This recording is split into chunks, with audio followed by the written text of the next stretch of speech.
All right, good. All right, well, then I'll look at the camera. Okay, good. I can't do that. I still need to read. Anyway, we are recording now, Ian, and I Okay, just great. wanted to Good start. meeting you.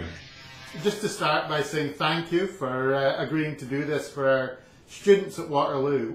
We'll use it over the next couple of years, and I think it'll help a lot of the people that we have who come primarily from technical, engineering, mathematics type degrees to understand the context of the work that they're going to be doing when they go out to work. So This is quite valuable for us.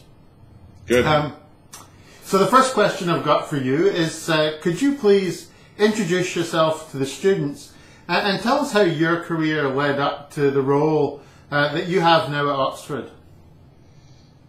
Well, I'm the director of the Oxford Martin School, and I'm Professor of Globalization at Oxford University. And I've been here for 5 years, so this is a new creation in Oxford. It's a startup, the Oxford Martin School. It's an interdisciplinary faculty now of about 350 people from 25 different disciplines working on the big issues of the future. And I encourage you to look at the website, oxfordmartin.ox.ac.uk, to get more information. Prior to this, I was vice president at the World Bank. I've had a long and winding career. I've never had a job for more than 5 years. This is the longest job actually I've had. I'm just going into my 6th year now. I was vice president there on the executive committee, and also prior to that I was head of policy for the bank group. So my interest has always been development. I'm interested in trying to work out what policies can help poor people, what can lead to inclusive globalization. And I went to the World Bank after having lived in South Africa from 1995 to 2001. I'm originally from South Africa. I went into exile in 1978. I left South Africa fighting against apartheid, and then went back, had the huge honor of being invited by President Mandela to go back to run the State Bank, which is a regional bank covering 15 countries of Southern Africa. So I was chief executive and managing director of that from effectively the end of 2005 to 2001, and I was also advisor to President Mandela.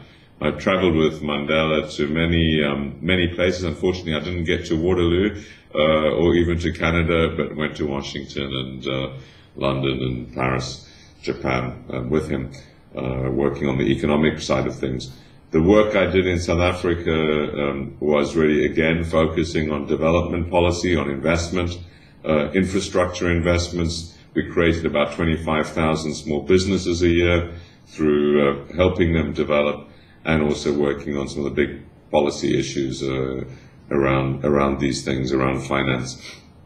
That was my day job. My night and weekend job was advising the government and the president, and then I also sat on various boards. Amongst the things I really enjoyed doing is I was finance director for South Africa's Olympic bid, and learned the lessons from Montreal, I hope, in putting that together. As you know, that bid didn't go anywhere. It would have been actually this year. Prior to that, I was at the European Bank for Reconstruction and Development. This could take the whole session, just going through my... I was at the European Bank for Reconstruction as principal economist, and prior to that I was at the OECD in Paris as a program director there. And so that's really my career. Did a doctorate at Oxford and a master's at LSE before that. Fascinating career, and to be involved in the things that you have been would have been a wonderful thing to be able to do.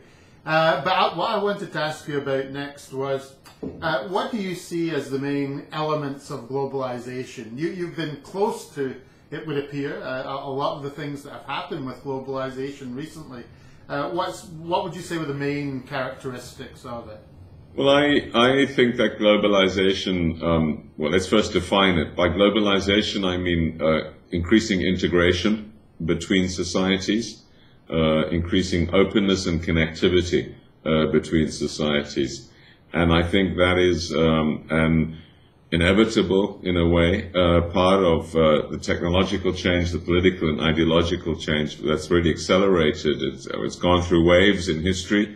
It really accelerated after 1990 with the fall of the Berlin Wall, the opening up of China, the ending of dictatorships, including in my country, South Africa, an autocratic government that was cut off in South Africa. But also ideological opening, not least in China, and of course a lot of things happening in capital markets, like the reduction of capital controls and trade liberalization, reduction in trade barriers, as well as a facilitation due to technology. So containerization, fiber optics, these things were extremely significant. It can be reversed. There have been periods in history where it has been reversed.